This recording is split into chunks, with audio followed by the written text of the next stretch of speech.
Second Cup is brought to you by Roswell Park Comprehensive Care Center. Second Cup is brought to you by Roswell Park Comprehensive Care Center. Second Cup is extra brought to you by Roswell Park today. You okay over there, John? Yeah. He's got hot fingers this morning, pushing all sorts of buttons, trying to get us back. We were having a little bit of an issue, but don't worry. We figured that out. Good morning, everybody. We have a special guest this morning. Eileen is here with us. Thank you for having me. Oh, It's Eileen. wonderful. I don't hug all my guests. I didn't hug Maggie yesterday, but I'll hug her on Friday when she's back. She was a blast to have on. We love Maggie. wonderful. You guys have known each other for a while, you were saying. I have originally met her out in the field, and she was a longtime Buffalo News reporter, Yeah. so I already had relationships. You know, as we do, we build with all of our Yeah. folks out in the field. We have a great media crew in this I know. market. It's so true. People always ask, like, oh, is it like, they used to ask me all the time, was it like Anchorman when Anchorman was really popular? No. And like, no, like That's how you and I met. yeah, I know. I know. You get along with everybody for the most part because you're all doing the same thing. You're all like, you're out there getting the Unless stories. you're on something that's very competitive, Right. or it's kind of Or you've you've got your own exclusive, something like that. Mhm. Other than that, you know, when I was in radio all those years, I used to help hold microphones and help each other. I mean, it's Which was so nice because when, you know, a lot of the times TV in the past, would you work with a photographer? Now we shoot a lot of our own stuff. So then when some of the radio people are out there, could we hold the mic for you? You'd be like, oh my God, that's so great. If you could just hold it for 2 minutes while I adjust the shot. absolutely So it's nice and it's helpful. great camaraderie. Yeah, so we get a bunch of people here. Is this your first time on Second Cup? It is. I think, You've well, probably joined from the field before. You know what? I think I was actually on with Ed when Pope Francis died the morning of. Yeah. We did a lot of live stuff on That's the morning right. show, and I think it just extended into Second Cup. I think Jonathan right. can correct that if I'm wrong, but I I remember- think I was. So. You know what? I remember that because You I was were- texting. I was on maternity You were leave. still on maternity I was leave. up feeding the baby at the middle of the night when the announcement came out, and I sent it to Ed, and I was like, "You see this?" He was like, "We're on it." I It was said, "Okay." incredible. Yeah. And I was actually in the North Country. Yeah. Oh, at our really? cottage at the time. Oh so- God, you were? I didn't know Yeah, I that. jumped right on. It was great. Oh We my did a lot. gosh. Yeah, that's amazing. I think And it was then the first live shot. from Father that Bill area. was on too, right? Yes, Father- he Mhm. joined us. Yeah. It was a great conversation. Very nice. All right, let's see who we've got here with us. We've got Kelly, Barbara, Charisse. Good morning to you. Mark, good morning. Marguerite. Peter, hi, good morning. Oh, my mom's here. Hi, Mom. Good morning. Hi, Mom. Marguerite says hi to you. Okay, so we've got a few things to talk about today. First, we were going to talk about the metro possibly extending. Now, we talked about this with Maki yesterday, but they had a meeting last night. There were like 200 people that came to this meeting. It is amazing. There is a lot of, on both sides. Yeah. But a lot of folks have really wanted to weigh on this for a long time. I mean, this has been going on for decades. It's so funny because like you've got like I've been here for I think I moved back in 2009, and then you've been here reporting for a while. Maki's been here reporting for a while. So like the three of us, like we could have this conversation. All right, you want to know how old I am? I was at the May 85 opening of the Metro Rail station at the university, my first year in broadcasting, because this is 40 years for me. So I remember the unfolding of that and how exciting it was at the time. And it was almost eerie going into those stations at the time Yeah. because it was so not the way Buffalo felt. But yeah. Into so- the subway stations? Yep, Yeah. yep. So, you know, I've been following this for years, watching this develop and, Okay. and go nowhere at this point. So take us back then, Eileen. What do you remember from the very first days of it? There was a lot of excitement in Buffalo. It was, you know, unique to have this and finally feel like a little bit bigger of a city and Right. that we could transport people faster. And it gave other people so many options, especially to go back, you know, to downtown too. Yeah. So from that area, from the South Station of UB, all that grew over Yeah. time. But you know, it was kind of exciting. Did you So feel like in the beginning it was well utilized? Like were there a lot of people parking there and going downtown? I think there always has been. Yeah, I really do. Yeah. I think a lot of people thought it was a great option if they. The folks that lived in North Buffalo, a lot of people I knew that used to park at the LaSalle station and Yeah. then go downtown every day because they didn't have to pay to park in a ramp all day. That's true. So it Yep. was a big option. I'm not sure if this is. I'm just going to move this way, just in case. Absolutely. Let us know if you can hear Eileen better then, or if John maybe she needs to be internally bumped up a little bit. You're bumped up. I'm bumped up. Okay. Okay. So Jeanette says she loves hearing about the history of things in Buffalo when they first started in general. Thanks for sharing that. So then, okay, we watched that happen. It opened up. Now we're watching, you know, over the years. And now we're talking about this expansion. So we were just looking at the map, and there's two options here. It would be light rail or bus service, Right. or do nothing, right? That's always an option. And it would go from the South Station up the boulevard, And then over, what did I say, Maple? Maple Road. Yeah. And it calls it the 990 corridor Then like area. Sweet Home area, So yeah, it goes 990. further into Amherst. Yeah. Okay. Right to the UB campus in Amherst. Right. So okay. So there's the actual map of it. So see that little suite of that expansion line there in the existing. That's the. So that right there, where actually the dot on the top is, that's Maple Road. So it's like up the boulevard, over Maple, and then you can kind of see, Sweet Home area swirling through the North Campus there. But people are so split on this, Eileen. They really are. And I can understand some of the folks on the boulevard area from Kenmore Avenue starting point. You see a lot of the signs for no Metro Rail on their lawns. Yes. It definitely, some people, I believe, will lose property to it. I think there's been talk of that in the past, a few houses, And right? it's because when you think about that stretch of the boulevard, it's not, yes, it comes up to the boulevard where Maple is, but the initial stretch of the boulevard is neighborhoody. It really is. There are some little, plazas and things little like that, shops. but there's stores, people's front yards. And the houses are kind of set a little further back there, too. They are, but it's a busy street as it is, so they contend with that. But I think that that's been a very true situation and problem for Yeah. them, that they're fearing what that's going to mean for their Noreen homes. says this is her neighborhood. Noreen, where in the neighborhood, like where in this area that we're talking about do you live, and how do you feel about the project? And anybody who's joining us, how do you feel about it? What do you think? I was saying, so Maki was saying yesterday, and then Minkowski and I were talking about it today. Younger generations, they were kind of saying maybe are shying away from wanting cars as much as older generations. And that this might be a good thing for that. And I get it. The cost of a car is really expensive. Absolutely. You got to pay to park it. You Your got to. insurance? Your insurance. Yeah. Everything's gone up. I know. Insurance has gone up. It really A has. lot. I've noticed that at our house Yes, too. yes. We've had that conversation. I said, wow, this really jumped up. So I get that. And if you're at UB, you have the potential to Right. get those, shuffle those. Like you have customers, is what I was thinking, Absolutely. Mm-hmm. And it goes back to, again, if you're a downtown worker and they do want, obviously, more people to come back to downtown, it is a good option than paying for monthly parking. We'll share this, Mike. this one's not working since at all? apparently that one's not Oh, working. there we are. Do you think it's the mic, or do you think we should just? It's my first day in radio. Only Buckley can Wait, kill a mic. I thought this was really cute. Wait, no, Peter said, what I like about Eileen is that she can paint a picture from 40 years ago, even though she looks 37. Oh, thank you. I'll send you a check later. That must be one of my agents. So Peter says, I'm near UB North, and the campus and the idea is fine. I am wary about traffic disruption. Noreen says she's right at Maple Sweet Home. So Noreen, what do you wow, think about that? Vet says, yes, it's very much needed for us seniors who need to go outside the city, hopefully not any extra charges. So she's basically saying there's not a ton of easy surface, maybe. Right. And, it probably would be kind of unique for some people to be able to take that opposed to the bus, too. I like that idea. Yep. So a good way to get to the suburbs, This too. is something that came up yesterday, too. Mark says he'd rather see it go out toward the airport. Oh, I like that, actually. That's a great idea. Sure.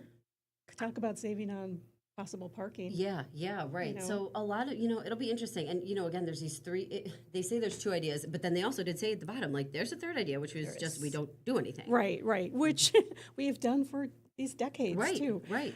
But there's still time for people to weigh in, even though they had the public hearing. They Right. said that public comment period is still open, I believe, so you can probably go to the NFTA website, I think, and put your comments in there. So that's important. I think the best part is you can all engage and have your voices heard, right? John, did you have the sound bites from there that we talked about putting in? Oh, can we listen? We were just going to listen to what a couple of people at the meeting last night had to say. For people in these communities who never ride the metro, they will benefit from the new jobs and opportunities that will be made possible by this expansion and the continued improvement of this metropolitan area. Economic growth, I don't buy that either. This area is far from stagnant. Stores are constantly busy. And this area has exploded since 1983, since I've lived here without the help of a Metro Rail. So there you go. We've got people on both sides. I mean, that's a good point. It's not starving for business in all of those stretches where it would go through. But again, it's a people mover, right? Yeah. Okay, so we're going to see you guys let us know if this is Eileen's mic or if this was easier with... Can you hear me? Yeah, let us know. And then if this was easier, I'll just move this one back to the middle. Anita says, I can't imagine the cost of expansion would ever prove worth it. Michael says it would be good for the Metro Rail to be, I think he means expanded. Yeah, and Jordan, our producer Jordan says she's one of the younger people who doesn't have a car. Yes. I get see it. her actually leaving in the morning here, walking Yeah. when I'm driving in. So, Getting her steps in. yes. So yeah, it'll be interesting to see what happens there. Okay, we also wanted to talk about your story yesterday, Eileen, because you were at St. Luke's yesterday. So if people, I feel like many of us are familiar with St. Luke's, but if you're not, tell us a little bit about what St. Luke's does. Wow, because there's so many. Yesterday when I went in there, I want to go back. There's so many different stories happening there at the same time. St. Luke's Mission of Mercy was really co-founded, more than 30 years ago. Amy Betros and her partner, another gentleman who helped co-found it with her, to reach out to the community. They don't even, from what I have understood, have federal grants or anything like that coming in. They're such a community-spirited missionary, and they serve everyone. Yes, it's based on a Catholic church, but they serve everyone in the community, anyone that needs help. And when you go there, there were people in line before noon. They serve lunch every day. They have a baby center inside where families can go to get all kinds of baby products. It was just like, I want to go back and do a story just on that. It's amazing. But what's happened is the building, built in, I think it was like 1928, they started building it, deep in the basement, very old steam heating system. The pipes, some of the pipes had burst, causing some damage. And yeah, we were able to, that was D.L. Webster, our photographer, was able to go inside there. And it's just in desperate need of repair. You can see how old, obviously an old structure in the city. But inside, this beautiful, and they were telling me about the artwork from an artist from Poland that came here to do this work. It's also being restored inside. So there's a very great importance to have heat in there. The contractors told them, you know what, this heating system might not even make it through this winter. So we know how harsh it is here. We know how cold it is.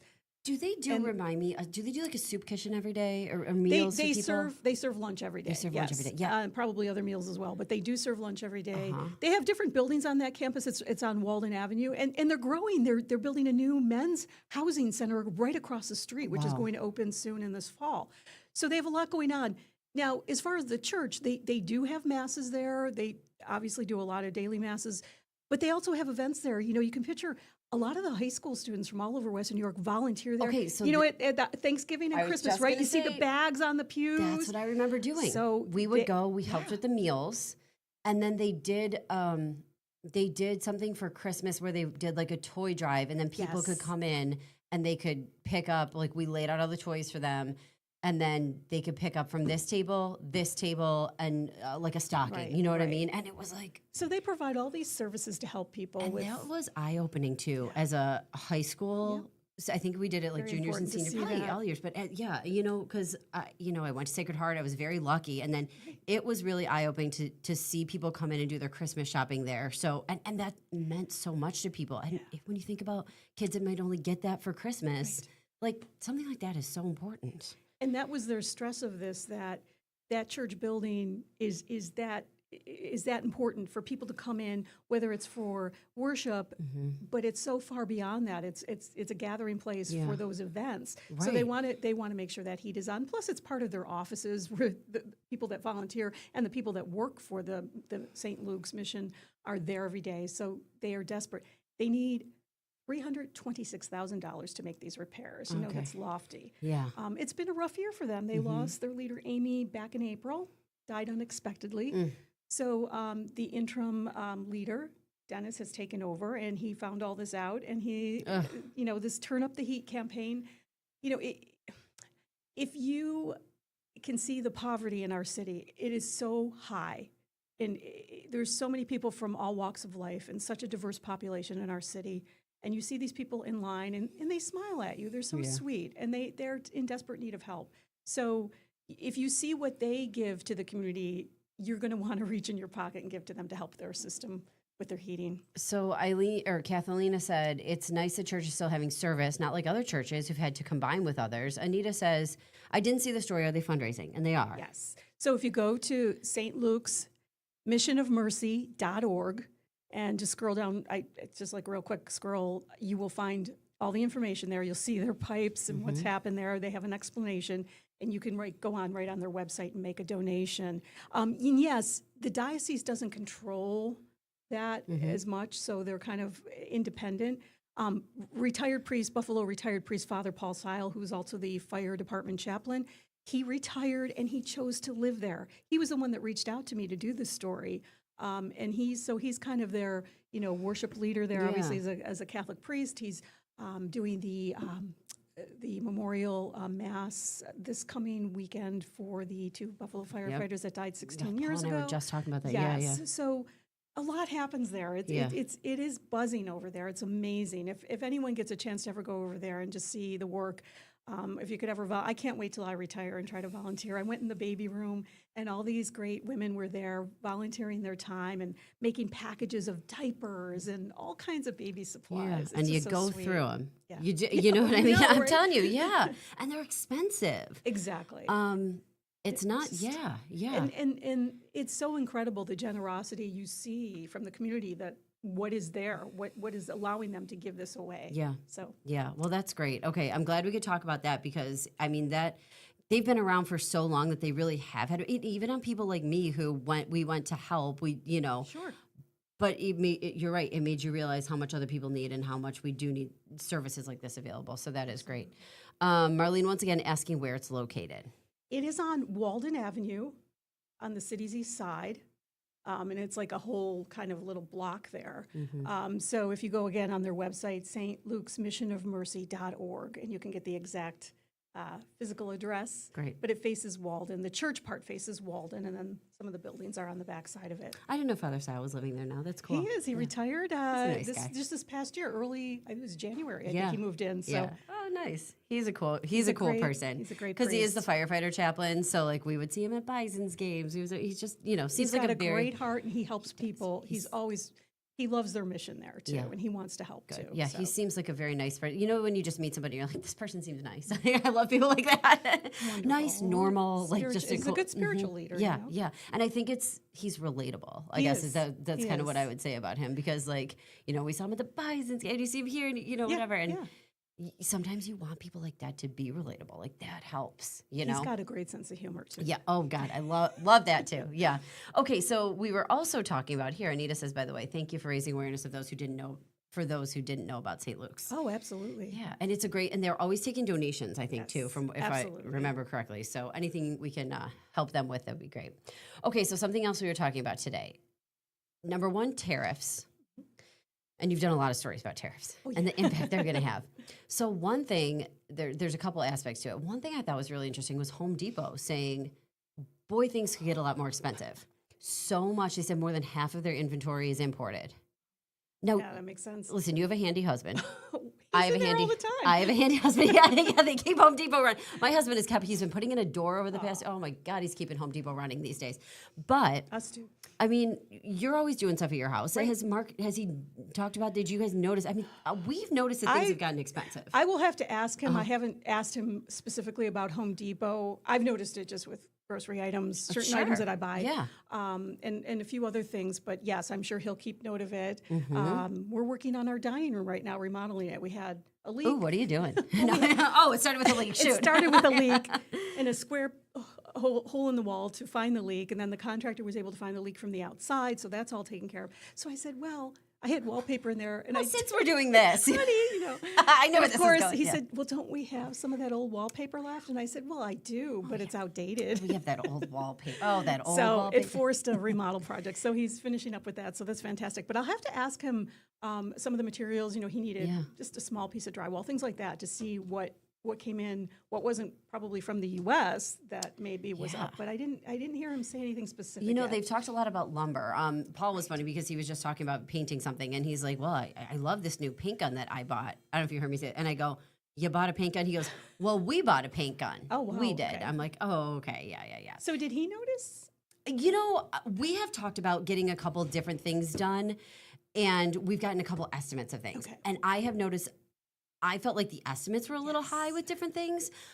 But then we were talking about, well, part of it could be the fact that things are more expensive these days. I And agree. wood is one thing that they've talked a lot about being more expensive. Now, Mark, this is interesting too. They say baby stuff and motorcycles could be. Wow. So I was seeing, as you can imagine, I'm targeted all this stuff, right? I was reading an article a few months ago before the tariffs took effect about how strollers were going to be a huge impact because aluminum was, and so many of the strollers have different parts like that. Yeah, and think of all these little parts that come in from all over different places across the globe, right? Yeah, That are yeah. into things that we use in every day. And some of these strollers are expensive. Yes. Now, some of them are like top of the line, you know, all terrain kind of things, but we're talking like $1,200 for a stroller. And the one article I want to say was saying they could go up another $300.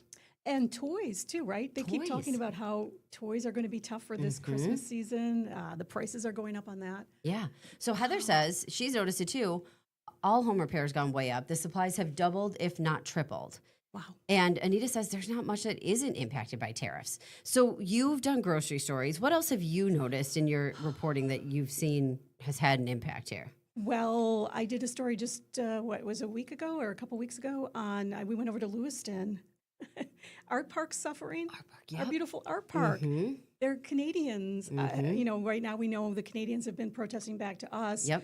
upset about tariffs and, of course, the things that have been said about Canada becoming a part of the U.S. Right. So they've really retaliated by not coming here. And Art Park's lost a lot of business. I believe even the aquarium has. Also, I went into the village, and a woman that owns a shop there, a lovely, great shop. She has dual citizenship. She's also Canadian. She's been here for many years, though. She's been keeping track since March and has lost so many. She told me she only had 27 Canadian customers since March to now into Wow. the summer season. She said that's so unlikely and unheard of. Mark mentioning, look at beer prices have gotten high. We were just mentioning this yesterday. So then today I was reading about the 50% tariff on aluminum. And we spoke with beer manufacturers back in a few months ago when they were talking about a 25% markup. And then now it's 50%. Right. But even back then when it was 25%, they were like, oh, it's going to be 2 cents more a can. So then just multiply that by everything else. And then if any of their ingredients are getting more expensive too, I mean, And we just keep trying to stretch our dollars at home, right, to pay for all of this. I And know, I can understand why they're passing it on. I know people don't like to hear that. I understand when you talk to a business owner and what they're doing and what they're trying to achieve, you can understand it. But there's just so much we can do to stretch our dollars, right? Right. It's difficult. like maybe we drink wine. No, I'm just kidding. yeah, there you go. Yeah, another reason to drink wine. No. But wine is another thing that they've talked about too. If it's coming in from other Exactly. countries, it could be, Exactly. Marguerite said, listen, time to bring out the umbrella stroller. My kids survived. Okay, Marguerite and my mom, apparently they have Are my those mom- safe from your That generation? sounds, isn't it so You funny? should have all saw the what things- we had in the 60s. Oh my gosh, my mom and I have this conversation all the time because, you know, it'll be like X, Y, and Z. I'm like, not safe, da, da, da, not safe. So, no, I think umbrella strollers still are. I think the one thing I've noticed about the different strollers is how easily or not easily they go over not only like bumps in the sidewalk, but like terrain. You know what I mean? Like right. if you got to Sure. get off the, you know, nice path for a minute. Like, your Oh, you kids want go. the child to be comfortable too, right? They're just like, sometimes they go, okay, Logan, hold on, we're going off-roading Oh, here. goodness. Yeah, exactly. Julie says, I really like Art Park when I get there. It's a little far for her. Peter says the tariffs of Canada has had a local impact within the, absolutely. Absolutely yeah, it has. unfortunately. And Lori's mentioning what you said with the toys. A lot of Fisher Price Mattel comes from Mexico. Yeah, I'm dying to check in with the lady that runs, and I can't think of the name. I'm sorry, I cover so many stories. At the Eastern Hills Mall, which what's left of still some businesses there. There's a great toy store there, so please try to give her some yeah. business. She's got some great stuff there. Just you know, really unique toys. But I'm curious to talk to her again and follow up and see what's happened. Yeah. Oh, for So, sure. I yeah. mean, this is toys was something they were definitely talking about. I just did a story. It's going to air next week, but I went to a couple different consignment shops. And that if you're just looking for a way to save some money, I'll just throw this out there and it'll be part of my story next week. But I went to Kid, which was on the Boulevard. Great store. Awesome stuff. I also went to Bougie Buffalo, but Kid Right. specifically has toys, which they have clothes and things like that, but toys specifically. And they had them, she said they net their toys, like she had them almost in like mesh netting. She's like, this way you're not losing any parts. Right, And, right. you know, kids go through Repurpose stuff. them, and they they're not. get and too some big stuff for that. doesn't get used quick that much. Exactly. So. Yeah. And I talked to this one mom. Yeah. And she was all about it, which was great. Shirley says retirees on a fixed income really have it tough with the tariffs and the increased prices. Mm-hmm. I don't know. That's the thing. Again, where do we get this extra income to make up for this? I've noticed my grocery bill has gone up in the last 2 months. I mean, I know you do price tracker, so you see it up and down. But really, on a few items, it's just one of Yeah. the laundry soaps that I buy. It was 3 something for they're smaller bottles, and I noticed now it's 4 something. Just within 2 weeks, it went up. Wow. So yeah. So Yeah, it's funny because we were saying back, I mean, when Paul and I first got married, so we're talking it's been like 7 years now, almost. So back then, I could consistently go grocery shopping and I would spend like $120. Now I cannot get out of the store. If I'm doing that same grocery shopping, it's probably, I would say, at least $40 more. Oh, absolutely. And now I'm also buying for an additional person, so I have to like kind of keep that in mind because there's other stuff we're buying for the baby. But Right. I mean, know. We went through the same thing of the decades of being married myself.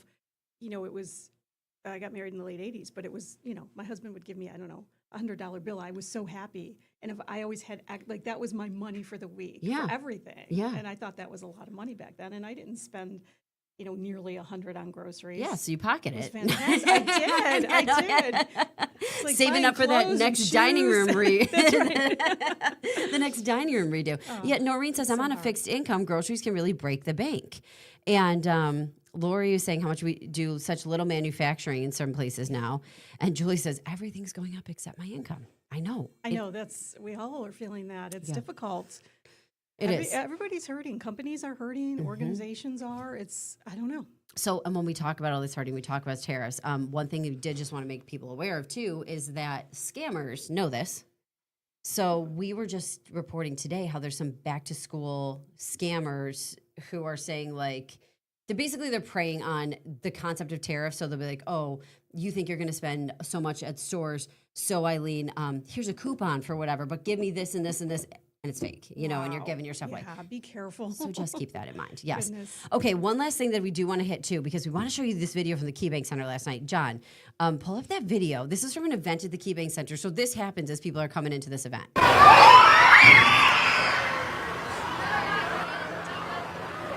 So that's a portion of the ceiling coming down, and sprinklers, like the sprinkler system, having an issue here. Of course, we got some pictures, some video from people who were inside at the time. That would scare me. It is very scary. And you could, because when they first showed it, it was leaking out from those, which obviously is part of the sprinkler system. Now that makes sense. When I first saw that last night, I was like, why is the water coming out of that area? Right. So you see that, and then that chunk of the ceiling falls down, which is probably, you know, like drywall and things like that. Very scary. But it is, yeah. And so this is something too. We were just talking about the KeyBank Center not long ago. Right. It's been in the news, right? For a couple of reasons. I know Jeff Russo did a great story on it as the county. It's and this goes way back. Again, I was there for the before they even, I think, for the groundbreaking originally. This is what goes back to '96 when it opened. Yeah, So, I mean, I remember when they knocked over down the odd, you know, and yep, so I was there KeyBank for the implosion. So get off my lawn, right? I've been around forever. Sorry. But anyway, so the city owns the property. The county leases it. The county wants to get out of the lease right now. But I think the Pagula organization is responsible for repairs because they just fixed the roof too. So that's why I Right. couldn't understand where this leak was coming from. Yeah. So it makes sense. It's a sprinkler system, right? So, and Mark says the place needs a lot of work, and he doesn't think that the Sabres care. So it's funny. I don't go to a lot of places. Maybe we bring John in super quick, John, because you go to a lot of hockey games. I feel like. Do you see a huge difference between other arenas and what we have? I think the KeyBank is terrible. Really? Yeah. Like, what are we missing that other places? See, I just don't outdated, go. right? Yeah, I mean, the concourse is from the 90s, if not older. You could tell that it's outdated. There's not too much to do if you're just, like, you're going there for your event and then leaving. There's no really good spots to go around to even shop. Okay. Very small. Yeah. Even the team store, you have to basically leave KeyBank and go down to the main floor where you go in.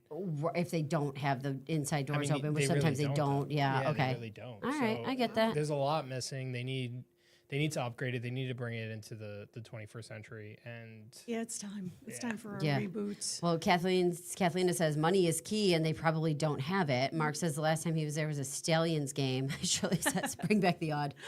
Remember the that? odd was amazing. I know, remember that implosion too, and I how do, I like crazy do. that was. And I do. I was recording it on whatever kind of phone I had back then. Might have been a flip phone. yeah, oh my gosh, it was Been a unbelievable. while already since they did that. Yeah. That was a great spot. It Yeah, was. so that'll be interesting to see what happens there too.